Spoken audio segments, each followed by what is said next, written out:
வணக்கம். சேலம் சேர்வையிலிருந்து ராஜ்குமார் பேசுறேன். என்னுடைய தமிழ் சொந்தங்கள், என்னுடைய தமிழ் சகோதர சகோதரிகள் அனைவருக்கும் என்னுடைய வணக்கத்தையும் என்னுடைய நன்றியையும் தெரிவிச்சுக்கிறேன். ரொம்ப நன்றி.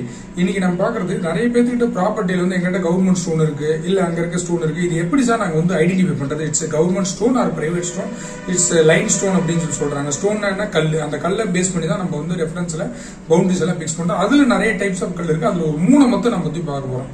உங்க வீட்டுல இருக்கக்கூடிய பவுண்டரி ஸ்டோன் வந்து கவர்மெண்ட் ஸ்டோனா இல்ல அது எப்படி ஐடென்டிஃபை பண்றது அப்படின்னு சொல்லி பாத்தீங்கன்னா, இப்படி வந்து ட்ரை ஜங்ஷன்ல வச்சிருக்கோம். இந்த ட்ரையாங்கிள் மாதிரி ஃபார்ம் பண்ணி வச்சிருப்பாங்க. பட் ட்ரையாங்கிள் மாதிரி ஃபார்ம் பண்ணியிருந்தாங்கன்னா அது வந்து 3 வில்லேஜ் இருக்கிறதா அர்த்தம். அது வந்து ட்ரை ஜங்ஷன் சொல்லுவாங்க.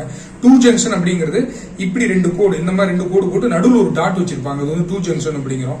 இன்னொன்று வந்து பாறைமுட்டு அப்படிங்கிறோம். பாறைமுட்டு பாத்தீங்கன்னா அப்படியே பூ மாதிரி வச்சு பிக்ஸ் பண்ணிருப்பாங்க பாறைமுட்டு அப்படிங்கிறது. இன்னொன்று வந்து பாத்தீங்கன்னா ஒரு ரவுண்டு போட்டு சென்டர்ல வந்து ஒரு பாயிண்ட் வச்சிருப்பாங்க. இந்த மாதிரி நிறைய டைப்ஸ் ஆஃப் இருக்குது. ஒரே வீடியோவில் நிறைய டீட்டெயில் சொல்ல முடியாது.